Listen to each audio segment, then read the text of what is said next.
Vitórias, exibições mais convincentes do que outras e distâncias mantidas na Primeira Liga, que quase a entrar em período natalício, como estamos neste momento. Futebol Clube do Porto, Sporting Benfica e Sporting Braga não se deixaram surpreender e venceram na 14ª jornada. Sejam bem-vindos a mais um episódio de No Princípio Era a Bola, o podcast da Tribuna Expresso. O meu nome é Lídia Peralta Gomes. Comigo está o Tomás da Cunha. Olá, Tomás. Olá, Lídia, e um abraço a quem nos ouve. E o Rui Malheiro. Olá, Rui. Olá, Lídia. O Expresso tem uma nova subscrição que lhe dá acesso completo ao The New York Times, com atualidade, jogos, culinária e muito mais. E ainda aos conteúdos exclusivos da SIC Notícias, incluindo o Direto Vertical, a nova e inovadora emissão que se adapta ao seu smartphone. Subscreva em expresso.pt/digital. Expresso. Liberdade para pensar. Sem mais delongas, vamos começar pelo que está mais fresco, que neste caso é a vitória do Futebol Clube do Porto em casa, frente ao Estrela, 3-1, com o Futebol Clube do Porto a sofrer o primeiro golo em bola corrida nesta Primeira Liga, um facto sublinhado por Francesco Farioli. Tomás, a vitória do Futebol Clube do Porto não sofre grande contestação, mas Farioli colocou-se aqui numa situação já antes vista, que é coloca-se em vantagem, depois agarra-se a uma gestão que pode tornar-se perigosa. Na segunda-feira o Estrela empatou mesmo, o Futebol Clube do Porto depois conseguiu resolver a situação, mas está aqui um sinal para o treinador italiano? Sim, de alguma forma sim, porque o Porto colocou-se nessa situação de forma completamente evitável, até porque a primeira parte está entre as melhores do Futebol Clube do Porto do ponto de vista da variabilidade ofensiva, da forma como chegou à baliza do adversário, talvez apenas comparável com o jogo em Famalicão, a primeira parte, sendo que esse jogo era bem mais difícil, pelo menos na teoria e na prática também, do que aconteceu frente ao Estrela.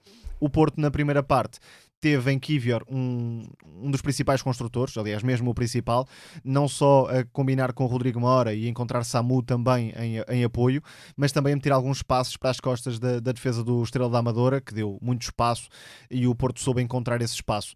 Kiwior, com essa capacidade de encontrar soluções a diversas alturas, acabou por aproximar o Porto do último terço e com uma nuance que nem sempre vemos.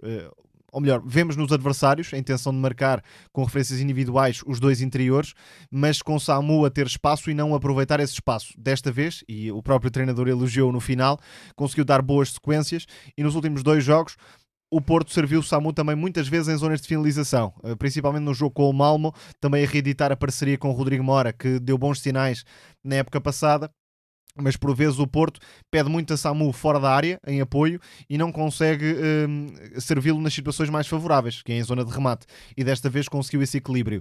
Depois, e isto é muito relevante no tal sentido de abertura do modelo de Farioli às necessidades ofensivas. Os extremos vieram muitas vezes por dentro, quer Borja Sainz, quer o PP, libertando o corredor para o Alberto Costa, e isso foi visível no lance do penalti, como foi visível noutras oportunidades criadas pelo lateral em profundidade ou pelos laterais em profundidade, e parece-me que é injusto por vezes rotular o Alberto Costa de lateral com pouca projeção ofensiva, que é o que tem acontecido algumas vezes.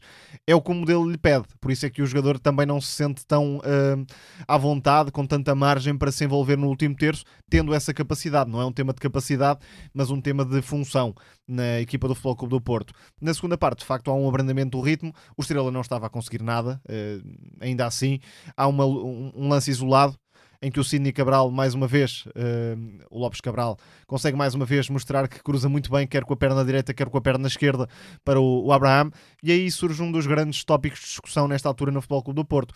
É se o Alan Varela, nesta altura, justifica o estatuto superior em comparação com o Pablo Rosário, sendo que o Alan Varela está no primeiro golo, é ele quem lança, o Alberto Costa tem numa posição mais lateralizada sobre a direita, mas de facto em termos de rendimento o Pablo Rosário tem dado imensas soluções, até com bola, principalmente no jogo do Malmo. O Porto reagiu muito rapidamente, não permitiu muito mais ao Estrela para lá daquela jogada isolada e colocou-se em vantagem de forma muito natural, com duas notas. Em primeiro lugar, Froholt, incansável, resistência impressionante Não até ao para. minuto 90. E não muita tentativa de chegar à área também, e nesse sentido vale a pena elogiar o papel de Rodrigo Mora, que é um jogador que conhecemos pelos atributos técnicos, na forma como se solta entre linhas e cria oportunidades, mas quer contra o Malmo, quer contra o Estrela, está em jogadas de golo a aparecer em ruptura no espaço. É um jogador que também consegue oferecer esse tipo de desmarcações e, no fundo, esta é a tal adaptação ao modelo de Farioli. Portanto, um jogo com bons sinais do Porto na primeira parte, algum alerta na segunda, mas diria alerta mínimo, porque o Porto resolveu rapidamente a questão. Rui, o Tomás falou aqui do papel do Samu. Há aqui uma tentativa também de Farioli envolvê-lo, parece-me, mais no ataque, a jogar muito em apoio. Achas que o Samu é esse tipo de jogador, está a melhorar? É um jogador que ainda tem alguma dificuldade em entrar nessa dinâmica coletiva? Sim, ainda tem dificuldade para entrar na dinâmica coletiva, mas percebe-se que há um trabalho específico com o jogador para ele procurar ser mais participativo nesse sentido e, sobretudo, mais eficaz nesse sentido. E a verdade é que no jogo diante do Estrela, principalmente na primeira parte, teve alguns bons envolvimentos, não teve tão bem do meu ponto de vista na segunda parte. Agora, é um jogador que precisa de ganhar claramente esse atributo para a forma de jogar do Futebol Clube do Porto. E deixa-me sobretudo sublinhar que no jogo de ontem, e nós temos dito que o jogo do Futebol Clube do Porto tem estado muito previsível quando está em ataque posicional, e ontem vimos claramente muito mais mobilidade da equipa do Futebol Clube do Porto, e o que redundou num primeiros 10 minutos muito fortes. Depois houve ali um período em que o Estrela da Amadora teve lesões sucessivas e quebrou ali um bocadinho o ritmo da partida, mas antes disso, e concluindo esse tal período forte da equipa do Futebol Clube do Porto, o Samu tinha conseguido 1-0 na grande penalidade, e aí destacar sobretudo o excelente passe na profundidade do Alan Varela ao encontro do Alberto Costa, que foi decisivo para desembrulhar o marcador.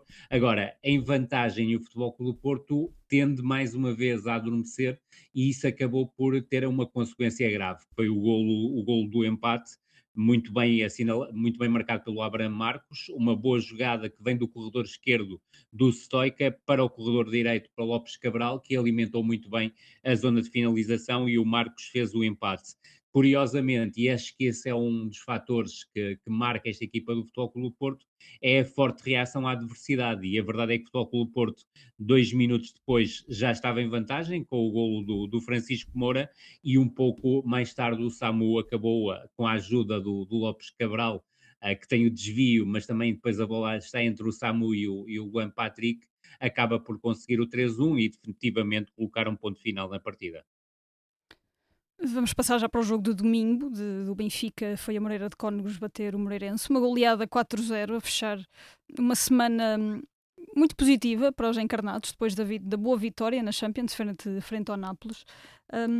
Tomás, o Moreirense é uma equipa que tenta jogar, e isso naturalmente traz os seus perigos, mas a capacidade do Benfica em pressionar em zonas altas mostra aqui, achas, uma certa diferença de atitude face a um Benfica de jogos anteriores, de jornadas anteriores? Sem dúvida. Progressivamente, esse é um dos pontos em que o Benfica vai melhorando. Já contra o Nápoles tinha acontecido um bloco defensivo em 4-4-2 que consegue apertar os adversários em zonas laterais. Curiosamente, isso não aconteceu propriamente na primeira parte contra o Moreirense, só na segunda, e aí houve um ajuste de José Mourinho, com o Sudakov a chegar mais perto do Diniz Pinto, também com o Auschwitz em zona central, e essa foi uma jogada inteligente de José Mourinho para superar a perda de Leandro Barreiro, e isso acabou por impedir que o Moreirense conseguisse construir pelo lado forte, onde conseguiu muitas saídas na primeira parte. E essa foi uma das notas que marcou o equilíbrio do jogo. O Benfica forçou poucos erros à equipa do Moreirense, falando da primeira parte, só que depois o Moreirense tem alguma dificuldade para se desdobrar ofensivamente. A equipa sai na primeira fase, mas não tem muitos argumentos para conseguir depois procurar a profundidade. Tentou fazê-lo com os apoios do Schettini para lançar o Travassos no corredor direito perante o Dal. Tem uma ou outra iniciativa, mas acabou por não conseguir ameaçar a baliza de Trubin. De qualquer forma, também não permitiu nada ao Benfica, a exceção foi o lance do golo, um cruzamento muito bem tirado de Auschwitz, que está de volta à melhor versão em diversos registros, no meio campo contra o Nacional, excelente golo no lado direito, um excelente golo na segunda parte também. Por isso, o Benfica consegue desbloquear antes de verdadeiramente se superiorizar. E esta nota é importante deixar, até porque muitas vezes o Moreirense, na primeira parte, com o Travassos a baixar, permitia ao Diniz Pinto sair na marcação ao Sudakov e impedir que o ucraniano recebesse enquadrado e a partir daí pudesse dar qualidade aos ataques do Benfica. Na segunda parte, o registro mudou e aí o Moreirense já foi anticompetitivo, não se ajustou à forma como o Benfica pressionou na segunda parte e cometeu muitos erros em zonas de construção. Alguns deles forçados, outros não tanto, nomeadamente o do André Ferreira e o do Gilberto Batista, que dão origem aos últimos golos do Benfica, mas mais do que um caudal ofensivo tremendo, até porque aquele movimento lateral do Enzo Barrenetxea para construir de frente, ou os movimentos dos médios de ataque ao espaço, não se verificaram tanto como no jogo com o Nápoles e até no jogo com o Sporting também. Por isso foi um Benfica muito mais a viver da pressão e a superiorizar-se assim para construir uma goleada. É certo que em nenhum momento da partida permitiu que o Moreirense lutasse pelo marcador e isso seguramente deixa José Mourinho satisfeito. Já agora, e porque foi um tema também muito discutido neste podcast, Luque Bacchio faz falta em algumas coisas, em alguns momentos, mas o Benfica é uma equipa mais completa e valoriza mais a bola também naquilo que faz em meio campo ofensivo e isso traz um nível de segurança que não tínhamos visto. Não me parece que seja coincidência que haja aqui uma evolução coletiva a partir dos médios e na função dos médios, comparando com o que acontecia naquelas alturas, nos meses iniciais, em que era um Luque Bacchio ball completamente do melhor e do pior. Bola no Luque Bacchio. Rui, achas que está aqui a melhor semana de José Mourinho, a melhor semana do Benfica esta temporada? Nota-se essa evolução ou pode ser algo mais de circunstância?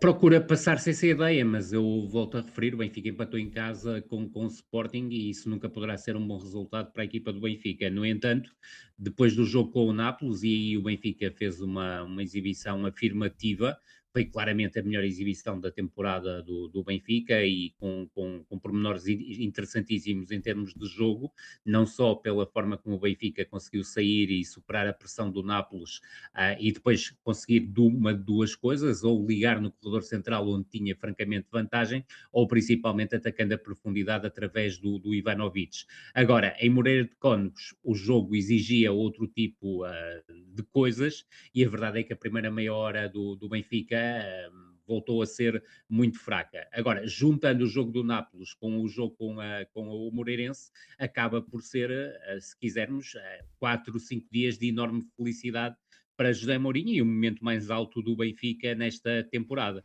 Em relação ao jogo diante do Moreirense, eu creio que o Moreirense tinha um bom plano para a partida e o Benfica teve muitas dificuldades nos primeiros 30 minutos, ou seja, a equipa defendia praticamente num 5-2-2-1, o objetivo era claramente travar o jogo interior da equipa do Benfica e o Benfica teve muita dificuldade para detectar espaços. Curiosamente, eu creio que a pressão muda por volta dos 30, 35 minutos, porque o Benfica aí percebeu que o Moreirense ia sempre com os laterais baixos e isso fez avançar 4 unidades para a primeira pressão. E a verdade é que o primeiro golo, apesar de não ter dado muito a essa noção, resulta de uma pressão alta do Benfica com 4 jogadores, em que o Oshnes acaba por recuperar a bola em zona alta, um mau passe do André Ferreira, ou se quisermos mesmo um passe de risco do André Ferreira para o Kiko Domingues, e o Oshnes antecipa, permite ao Pavlidis desfrutar de uma oportunidade que desperdiçou. O Benfica conquista o canto e na sequência do canto, e curiosamente, após uma recuperação alta do Enzo, há um desenho muito bem elaborado entre o Oshnes, o Tomás Araújo e novamente o Oshnes que permite alimentar o Pavlidis. E isso é outra resposta que nós temos falado muito aqui ao longo da temporada, que é a capacidade que o Tomás Araújo oferece, quer na construção, quer na condução, tanto com bola como sem bola. E não é por acaso que o Benfica conseguiu encurralar a equipa do Moreirense no 2-0, ou seja, convidou a sair pelo corredor direito do Moreirense, e houve uma recuperação de bola que permitiu depois ao Oshnes lançar o Pavlidis na profundidade, e o 3 e o 4-0 resultam claramente de erros individuais, mas também forçados pela pressão que o Benfica efetuou. No caso do 3-0, que é um passe interior muito mal executado por parte do Gilberto Batista, que resulta de uma situação de pressão quer do Sudakov, quer do Oshnes, e depois o Pavlidis aproveitou muito bem o mau passe do Gilberto Batista, e no 4-0, após um atraso, o Rodrigo Rego salta no André Ferreira, dificulta o passe do André Ferreira, que do meu ponto de vista esteve mal ao procurar um passe interior, e muito bem o Oshnes a antecipar-se e a fazer um chapéu de belíssimo efeito sobre o guarda-redes André Ferreira. Uma vitória justíssima do Benfica, mas volto a frisar, o Moreirense na primeira meia hora apareceu como uma equipa muito bem organizada do ponto de vista defensivo e tal como o Tomás disse e muitíssimo bem também, o Schettini teve um papel muito importante em termos de construção, porque a equipa do Moreirense praticamente desenhava um 4-3-3 e muitas vezes saltava o interior esquerdo, que na altura era o Vasco Sousa, e desde já desejar-lhe rápidas melhoras, porque ter no espaço de menos de um ano 2 fraturas do perónimo é terrível, e esperemos que o jogador volte na máxima força, mas sobretudo o Vasco saltava em algumas ocasiões, o Schettini baixava para o terceiro médio, se quisermos, em termos de construção, para procurar as marcações do Diogo Travassos, com algumas vezes com o apoio de Dinis Pinto, mas a verdade é que mesmo apesar de ter sido conseguido por parte do Moreirense criar desequilíbrios no corredor direito, nunca conseguiu criar perigo na chegada às zonas de finalização. E o que é sintomático neste crescimento do Benfica é a forma como os reforços já se sentem parte da equipa. O Dedic voltou aos níveis pré-lesão. É um jogador muito capaz de sair em condução, Sem por Luque dentro e por Bacchio. fora. Exatamente, sem o Luca Bacchio. E com o Tomás Araújo muitas vezes como parceiro, o que não é de menorizar. É de facto um central com uma variabilidade na construção que não tem paralelo no plantel do Benfica. Também o Richard Rios, não tanto em Moreira de Cónegos, mas nos jogos Tem anteriores, vindo a melhorar. como aquele box-to-box de ida e volta no espaço sobre a direita, muito influente na melhoria do Benfica, e o próprio Sudakov, que muitas vezes é alvo da pressão específica dos adversários, mas já consegue enquadrar-se naquele espaço sobre a meia esquerda, também porque o Enzo Barrenetxea, e progressivamente o José Mourinho vai compreendendo o argentino melhor, acaba por arrastar-se para a direita, para a esquerda, aliás, no sentido de ver o jogo de frente e também permitir que o Dal avance no campo, e portanto esta coordenação, esta harmonia no papel dos médios acaba por elevar o Benfica. Agora, há desafios muito diferentes na temporada e para já pouca profundidade, por isso vamos ver o que vem aí. E o mercado, o que é que o mercado vai trazer ao Benfica? Há um extremo esquerdo chegará de certeza absoluta, um extremo esquerdo destro, isso não tenho grandes dúvidas, porque possivelmente pode chegar também um ponta de lança, admito que possa vir um extremo direito e depois provavelmente ainda o Benfica irá tentar mais um ou dois jogadores para completar o plantel. Eu acho que essa exigência do José Mourinho é praticamente uma obrigatoriedade em termos de futuro do Benfica. No sábado o Sporting bateu o AVS, fez uma conta de multiplicar 3 vezes 2 ao último e cada vez mais último classificado da Primeira Liga. 6-0, com Luís Soares, Maxi e Jani Catamo, cada um deles a bizar. Rui, apesar da goleada, frente a uma das equipas com mais dificuldades nesta Primeira Liga e outra equipa que terá necessariamente de ir ao mercado, apesar da goleada, o Sporting demorou um bocadinho a começar a carburar, mas depois acaba por resultar este 11 algo alternativo de Rui Borges numa fase problemática do Sporting a nível de lesões. Sim, foi um 11 bastante alternativo, mas que o Sporting acabou por saber tirar proveito dele para bater uma equipa que não tem a mínima condição de ser competitiva no campeonato principal. E creio que fala-se da possibilidade de João Pedro Silva sair. Creio que é uma injustiça tremenda, porque com os jogadores que tinha e com os reforços do Carlos Conte e do Rubén Semedo, muito sinceramente, não podia fazer muito melhor do que aquilo que tem feito. Em relação ao Sporting, creio que há um papel principal. Depois dos primeiros 25 minutos, num ritmo muito lento, muito previsível, o que não impediu o Sporting de chegar à baliza adversária, ainda não com o fulgor que seria expectável. A verdade é que Luís Soares uniu completamente a equipa do Sporting e é o grande protagonista da partida, porque para além de 2 golos, tem participação ativa em mais 2, nomeadamente na forma como consegue pré-assistir os seus colegas de equipa. O 11 era um lance brilhante da equipa do Sporting, com o Gonçalo Inácio a conseguir picar a bola para o Ricardo Mangas, que na sua única ação positiva no jogo acaba por assistir o Soares para marcar o 1-0. Depois, salientar que o 2-0 surge logo a seguir, e há aqui um papel que me parece muito interessante, que é o de Vadjanidis como lateral direito, à largura e profundo. Creio que fez a sua melhor exibição do ponto de vista ofensivo como lateral direito do Sporting.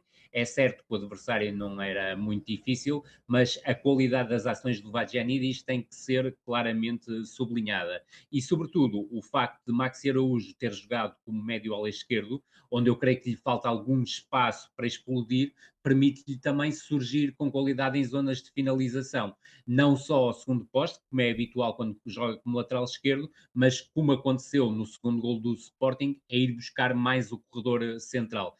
E também destacar um aspecto, é que Maxi Araújo, a partir da esquerda, procurou tornar o jogo mais fácil a Ricardo Mangas, ou seja, percebendo perfeitamente aquilo que Ricardo Mangas podia aportar de melhor em termos de movimentações, ou seja, vir de trás para a frente sem condução, mas obviamente que Ricardo Mangas depois tomou uma série de más decisões que são pouco aconselháveis a que continue a ter alguma preponderância no plantel do Sporting. Já a tinha perdido e a verdade é que voltou a ser recuperado para o 11 titular e não me parece ter qualquer capacidade para o fazer. No 3-0, o mérito também aqui do Jenny Catamo, na forma como finaliza, com o Sporting a aproveitar mais um pontapé de canto, mais uma segunda bola, com a equipa do AVS a não ter qualquer capacidade para atacar a bola, e Kosharashvili, que até aí tinha estado meio desaparecido, a acabar por permitir a assistência do Jenny Catamo. A verdade é que a equipa do Sporting, que conseguiu esses golos no espaço de 5 minutos, os 3 golos, entre os 32 e os 37 minutos, voltou a repetir um bocado o feito no início da segunda parte. O golo do Maxi Araújo é, do meu ponto de vista, um golo muito interessante, porque a bola começa no Maxi Araújo, vai ao Soares, cá está a sua preponderância na pré-assistência, vai buscar o Vagianidis ao corredor direito e, mais uma vez, um movimento do Vagianidis a ter um cruzamento rasteiro que o Maxi acaba por fazer o 4-0. O 5-0 é mais um lance que sai de um pontapé de canto, o Mateus Reis ganha o primeiro poste e o Soares conclui ao segundo poste, e depois com o jogo claramente num ritmo mais baixo, com o Sporting a manter o domínio e o controlo sobre a partida, a verdade é que o 6-0 acaba já por surgir nos descontos, na sequência de uma recuperação alta, nunca também esquecer esse aspecto, um apoio frontal muito bem agizado pelo Ioannidis, a permitir depois que Trincão assistisse Catamo, que fechou a contagem e, na verdade, neste momento, uma das principais preocupações do Sporting será seguramente Diomande e Jenny Catamo partirem para a CAN, não estarem já disponíveis para o jogo de quinta-feira, e o Sporting ter também, neste momento, algumas lesões que deixam o plantel curto, e estou a falar, obviamente, de Dibaste, Nuno Santos, Kenda, Bragança também a regressar de lesão, e possivelmente pode já regressar na quinta-feira. Tomás, achas que pode ter sido um jogo interessante para Rui Borges no sentido de encontrar alternativas neste momento em que há mais míngua de jogadores no Sporting? Claramente, e já tem aproveitado as taças também para isso. Exatamente. É verdade. Uma Fórmula B, vá lá, do Sporting, mas com jogadores que cumprem, regra geral. Claro que há jogadores que têm, obviamente, um papel secundário e não têm possibilidade tão cedo de ocupar o papel principal, mas Rui Borges confia em todos, diz ele, e na prática acaba por demonstrar isso. Mesmo jogadores com mais limitações e que não estão conseguindo mostrar a melhor versão, o Kosharashvili, por exemplo, que prometeu bastante na fase inicial, mas é um jogador mais irregular do ponto de vista técnico. Tem muita qualidade nas variações de flanco, mas sob pressão é um jogador que perde mais bolas do que os outros médios do Sporting, e isso também o atrasa um bocadinho. Depois o Ricardo Mangas é um jogador muito específico para ser servido em profundidade, como o Gonçalo Inácio acabou por fazer no 1-0. É um jogador agressivo, enérgico, útil, até porque normalmente até define melhor esses lances do que lances teoricamente mais simples em que joga com a bola no pé, mas acaba por ser determinante no 1-0 porque o Sporting tinha o corredor central muito fechado. Foi essa a preocupação de João Pedro Sousa, mas o Sporting demorou um bocadinho a perceber como é que podia ferir o AVS por fora, também porque houve algumas más decisões dos jogadores das faixas, mas depois, quando o Vagianidis começou a soltar-se na direita, e é um jogador com um cruzamento tenso por baixo, muito melhor do que o Fresneda, desde logo, e que tem tido algumas críticas algo injustas. Eu percebo, até porque também já me coloquei nessa opinião, que não fosse um jogador absolutamente prioritário e que se calhar não enche as medidas, mas é um jogador ainda assim com várias competências, nomeadamente a atacar. E depois daí o Sporting acabou por ter uma vida muito facilitada, com uma bela exibição do Luís Soares na dinâmica habitual, a conseguir jogar ao primeiro toque muitas vezes para melhorar a jogada, além da capacidade goleadora. E depois o Sporting é uma equipa muito completa na forma como fere o adversário de bola parada, jogo exterior, quando é possível também no jogo interior, embora haja aqui alguma dificuldade para entrar por dentro contra adversários tão fechados e sem Pedro Gonçalves. Jogou ali o Maxi, que não é um jogador tão vocacionado para aqueles espaços e portanto fica mais como um jogador que entra na área com agressividade e conseguiu marcar 2 golos.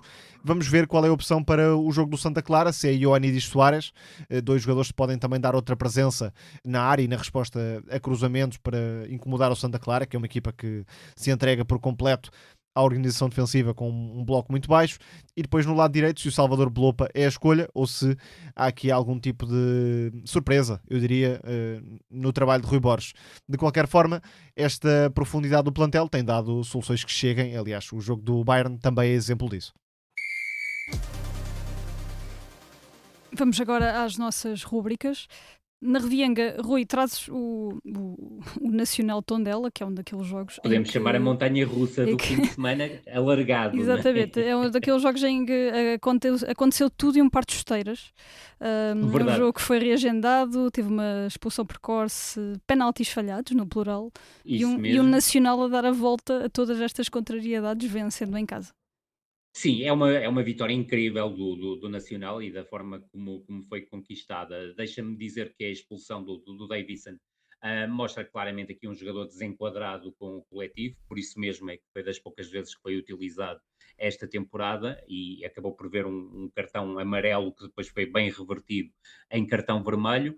Obrigou o Nacional, que tinha entrado claramente mais forte, a reajustar a equipa, tirou o Baeza, que estava a jogar bem como interior direito, e acabou por colocar o João Aurélio como lateral direito para cobrir essa lacuna, e a equipa a jogar muitas vezes entre o 4-4-1 e a tentar em algumas situações o 4-2-3, mas o jogo vira e a equipa do Tondela está por cima. É certo que houve também uma reversão em relação a uma situação relacionada com o Cristiano Marques, mas a verdade é que aos 37 minutos o Tondela tem a hipótese de se adiantar no marcador e Pedro Maranhão não conseguiu bater Caíque, e Caíque esteve muito bem na primeira defesa que teve. A segunda parte começa com uma substituição interessante por parte do treinador de Tondela, abdicou do Cristiano Marques para colocar, porque também já tinha tido cartão amarelo, para colocar o André Seitil, que acabou por se enquadrar bem, tal como já tinha acontecido diante do Futebol Clube do Porto, e a verdade é que logo a seguir a equipa do Tondela se adiantou no marcador, uma jogada do Pedro Maranhão concluída pelo Mavirã, e a equipa do Tondela parecia estar a caminho de uma vitória, mas como também já é timbre nesta equipa do Tondela, não tanto na fase Bachi, mas mais na fase de Ivo Vieira como treinador da equipa, a verdade é que esta formação do Tondela continua a ter muitas dificuldades na defesa de bolas paradas, e a verdade é que o Zé Vítor conseguiu fazer o 1-1 e relançar a equipa do Nacional no encontro. A verdade é que até pareceu-me que o Bachi teve muito bem nas substituições que efetuou.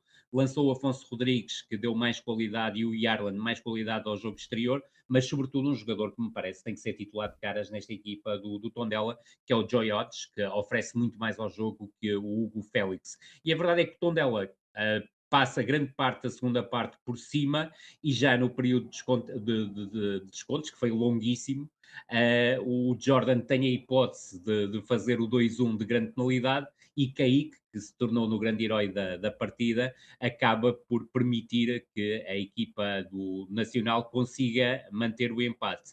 E quando já não se esperava muito do jogo, a verdade é que a equipa do Nacional arriscou um pouco mais do ponto de vista ofensivo, Paulinho Boia faz o 2-1, e depois Xuxo Ramírez fecha, na sequência de uma grande penalidade que ditou a expulsão do Brian Medina, conseguiu fazer o 3-1, e o Nacional sai de uma situação apertadíssima em termos de jogo para uma vitória que também lhe confere mais, diria, tranquilidade em termos de tabela classificativa, porque permite dar o salto para os 15 pontos, que é uma pontuação interessante face àquilo que está a ser o campeonato, tendo em conta que o Casa Pia, que neste momento é o 16º, a equipa que está na zona de play-off, tem 10 pontos, o que significam 5 pontos de vantagem e 5 pontos, se quisermos, para o 8º lugar, que está ocupado pelo Moreirense nesta altura. Deixa-me só dizer que tenho muita curiosidade para ver o Zabiri contra Porto e Benfica na próxima semana. Sem Acho que estamos dúvida. a assistir ao crescimento de um dos grandes avançados saídos em Portugal. Eu não sei se vai ficar em Portugal ou não, mas pelo menos desenvolvidos em Portugal, em Famalicão. O Famalicão Estoril, que foi um belo jogo, apesar de parecer muito desequilibrado, foi um Foi um belíssimo jogo jogo. muito aberto, sem dúvida nenhuma, e também merecia aqui o destaque, mas o Nacional Tondela, e são equipas que nós temos falado Foi muito, mais caricato. exatamente, foi mais caricato, mas deixa-me reforçar a ideia do Tomás. O Benfica-Famalicão da próxima semana vai ser um jogo interessantíssimo, não só pela forma extremamente sagaz como a equipa do Famalicão está montada. Não é uma equipa para jogar um futebol de espetáculo, mas é uma equipa muito consistente em termos de organização defensiva e que sai muito bem para o ataque, e creio que ganhou mesmo muito com a presença do Zabiri como referência ofensiva em vez do Elisor, independentemente do Elisor ter também os seus atributos. Estou curioso para perceber se o Zabiri será titular diante do Futebol Clube do Porto e se aí não será dada uma hipótese ao Elisor, porque na verdade são, num curto espaço de tempo, são 2 jogos de elevado grau de dificuldade para a equipa de Famalicão. O Internacional, uma jornada muito interessante da Premier League que tivemos, Tomás. Tivemos daqui a poucas horas um 4-4 entre o United e o Bournemouth, mas voltámos também a ter um derby do Nordeste de Inglaterra na Premier League pela primeira vez em muito tempo, em muitos anos, penso quase em 10 anos. O Sunderland Newcastle. A figura do encontro foi Voltemade por motivos que provavelmente ele não estaria à espera. Um golo feio, isto é, se fosse noutra baliza era bonito, mas um golo boa cabeçada. Feio e involuntário para um derby que não tem futebol praticamente, é uma sucessão de duelos, a cultura, mas tem uma beleza própria ainda assim que vale a pena destacar. E acima de tudo, o Sunderland está a viver um autêntico conto de fadas neste regresso à Premier League, terminando agora com uma vitória sobre o rival regional. É uma equipa que tem um nível de investimento brutal para um recém-promovido à Premier League. Estamos a falar de jogadores muito experientes, com bagagem internacional, desde o Reinildo ao Mukiele, claro, principalmente ao Granit Xhaka, um dos melhores médios do mundo nos últimos anos, e depois uma base jovem também com uma qualidade brutal. O Robin Roves, um excelente guarda-redes que o Sunderland conseguiu contratar e que é uma espécie de sucessor de Matt Sells como grande figura das balizas da Premier League, pelo menos até agora. O Sadiki, que poderá defrontar Portugal no próximo Mundial, um médio box-to-box com um pulmão invejável, mas também com qualidade técnica para sair da pressão e acelerar os ataques. Também o Talbi, que já defrontou equipas portuguesas pelo Clube Brugge, é um médio criativo de muito talento. Várias opções para o ataque, entre o Brobbey, esse um bocadinho mais experiente, e o Isidore. E depois, com 2 jogadores que aprecio bastante, o Ballard, que é uma espécie de novo Maguire, vá lá, um jogador que, e perdoem-me a expressão, parece feio, porco e mau, mas depois tem muita qualidade também, não só em termos defensivos, pela forma como limpa a área, mas também a iniciar as jogadas, além de todo o impacto na bola parada. E o outro destaque é o Enzo Lefé, um médio que parte muitas vezes de fora para dentro, mas que tem uma relação com bola fantástica para sair da pressão, para descobrir soluções de passe. É uma equipa muito bem montada, que pelo Régis Lebris, já agora treinador francês, que teve um adjunto português na época passada, o Pedro Ribeiro, que era adjunto do Régis Lebris, nesta altura já não está, mas o Sunderland é uma equipa tipicamente capaz de ir longe na Premier League, porque defende-se muito bem e consegue, na bola parada, em ataques rápidos, encontrar soluções para vencer os jogos, e nesta altura é um candidato até a lutar pela Europa. Vamos ver se vai tão alto, mas pelo menos a manutenção não será problemática. O City parece um bocadinho mais encarrilhado, depois de algumas dificuldades. A vitória frente ao Palace, e com destaques para Phil Foden e Cherki, muito ativos neste ataque. Magia pura e 2 jogadores diferentes na essência, porque o Cherki é um artista de rua, digamos assim. É um jogador que inventa o que não estamos à espera, com a perna direita, a perna esquerda, mais por fora, mais por dentro, sozinho ou para a equipa. Mas é um jogador completamente fora da caixa e não deixa de ser quase irónico que o Guardiola puxe para a sua equipa um jogador com estas características e para o valorizar, que é o que está a acontecer. E depois tem uma parceria já assustadora para os adversários, pelo menos, com o Phil Foden, que é um jogador mais de academia, primeiro toque, qualidade de passe, remata a baliza, vai marcando golos também, portanto está a voltar à melhor versão depois de uma época de apagão total.